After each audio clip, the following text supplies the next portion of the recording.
section below. We're going to move on to our second YouTube conspiracy theory. This is one that everyone's probably heard of by now. Marina Joyce and her kidnapping conspiracy. I promise I'll get to the other ones after this, but we need to touch on this because this was crazy over the summer. I remember when this blew up, everyone was like, hashtag save Marina Joyce. So if you don't know what I'm referring to, she is a beauty vlogger out in the UK. She has well over 2 million subscribers, but before this conspiracy blew up, like around that time, she had less than 1 million. So, I mean, she literally blew up on the internet because of this thing going viral. And the theory was that she was kidnapped, or that her boyfriend was holding her hostage, somebody was forcing her to make YouTube videos. It sounds insane. Like when you first hear about it, you're like, there's no way this is real. But there was a lot of evidence to back this up, including subliminal messages in her YouTube videos. People were saying that she started to act different on camera, almost like her content was forced or somebody was making her film these videos. Just not really herself, like she wasn't all there. Also, in some of her videos, you could hear somebody or her whisper help, and she was doing sign language, which I can't do sign language, obviously, which were indicating different things. Like, for example, she was telling people to come to her meetup in a really sketchy part of the United Kingdom, and then it was at 6:30 in the morning, and then in the video she was signing like not to go. And then on Twitter she was saying things like, hope everyone likes pancakes, aka help, like the capital H in hope, the capital E in everyone. You get the idea. Just a lot of things like that, and we're like, girl, are you trying to get us to call the police? Like, I don't know. The police actually ended up going to her house and she appeared to be fine, but people were still saying that ISIS had abducted her, that the police were lying. And then in her tweets, it was really confusing because she would like people's tweets where they were like, if you're not okay, like this tweet. A lot of people think that this was a publicity stunt. She claims that it was a publicity stunt done by her viewers, that just one thing led to another and it got really blown out of proportion. Anna Campbell, my girl, she came out with a video, which is now on private, but I'm pretty sure she's gonna public it again soon, where she talks about how Marina Joyce may or may not be schizophrenic. I have no idea, not making any claims, but it made a lot of sense. If you guys did watch that video, it got a couple million views. So yeah, maybe that's the case. I don't really know. I don't think she's kidnapped because at this point, like, she seems to be okay. She keeps putting up videos. But we're gonna move on to our third conspiracy theory, which is about Tana Mojo. And I actually met her and I talked about this with her, and she was saying how it's like one of the most searched things involving her name on Google, which is her lying about her age, her actually not being 18, her being 21, 23, whatever. I've heard about this for a while. I think by now it's sort of died down because she actually had to tweet her ID picture with her information blurred out, of course, so people would believe her that she wasn't lying about her age. And obviously you're thinking like, what would she gain out of lying about her age? Like, why does it matter if she's 18 or 21? I don't really know, but the fact is, people say that if you have a younger audience, they're more active, like they're more likely to support you. You can relate better with like a younger audience if you are younger. Like on YouTube, if you're like 24, you're considered ancient, and that's just how it is. I don't know. People think that if you're younger, you can convince your parents to buy merch, to buy tour tickets, and you're just more active on fan pages and things like that. I do have a lot of younger viewers. I mean, I call you guys my alligators for Pete's sake. So I remember in the beginning, I was getting a lot more active on Instagram than like other YouTubers, so to speak, just because of that. So like, I kind of see how that would be a thing, you know, but like, I think her audience is like really widespread at this point. But anyways,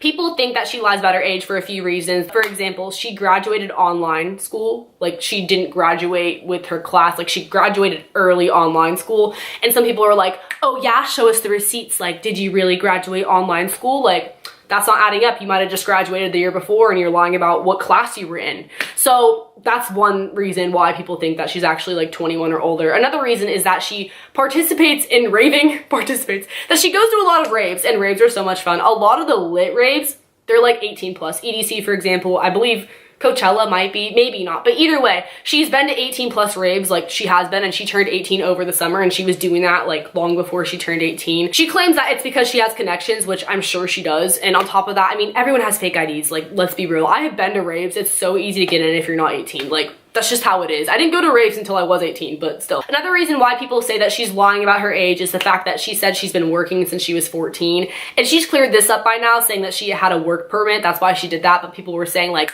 oh, actually in the state of blah, blah, blah, you can't work until you're this age, or you can't work that many hours until you're this age. And just people trying to basically prove her wrong with the law, because it obviously isn't common for people to work that young. Like, I don't know, at least in America, I feel like people don't work until they're like 16-ish, unless it's like a family business or babysitting, things like that. But she was working at PacSun. So yeah, that's sort of debunking that theory that she actually is how old she says she is, which is 18 years old. We're gonna move on to our fourth conspiracy theory, which is about FouseyTube. I don't know if I just pronounced that right or not. FouseyTube, he's a prank channel on YouTube. He's really popular. He has like I don't know, 9 million subscribers or something insane like that. But anyways, this happened early 2016. You guys probably know what I'm going to talk about. And obviously this conspiracy has been debunked at this point, but there's like more to it I just want to add. Many of you guys may remember when Rice Gum punched him in the face and that video went viral, and then he came out saying that it was a publicity stunt. He says that the motive behind him doing that, because they were in on it together, like they planned that whole thing out and they like were collabing together in a way to like do that, was because he wanted to make a statement saying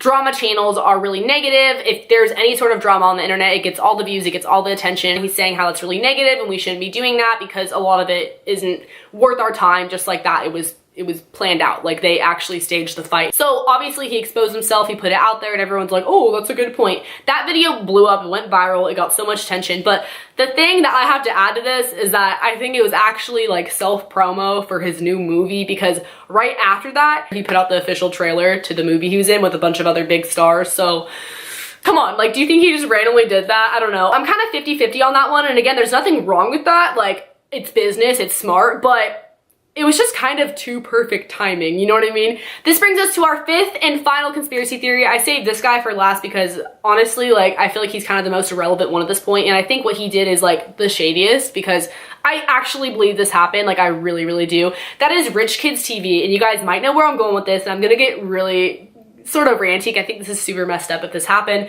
but again, it's all speculation, like who really knows? Basically, this guy, this prankster on YouTube, he said that he was holding a raffle, kind of like a giveaway, but basically you buy tickets to enter the raffle, and like you know what a raffle is, right? Through a PayPal link, mind you, like kind of sketchy. Each ticket that you bought was $1, and it all accumulated to be around $100,000. That's like what people are estimating at this point. He did actually include a picture where it was like $62,000 or $63,000 at that point, and then the raffle went on for like another 11 days, and he was trying to reach $100,000, which he most likely did. After announcing the raffle, he later came out with a video saying that legally he had to give 10% to charity. So he was like, all right guys, we're gonna give 10% to charity, and then the 90% goes to the winner of the raffle. And he was saying that it was for like a Live Your Dream Foundation. He was really like about the charity. He didn't go into too much detail, so like who really knows, right? Then he came out with another video saying that he was going to give 90% to charity and 10% to the winner of the raffle, which was never really publicly announced, by the way. Like,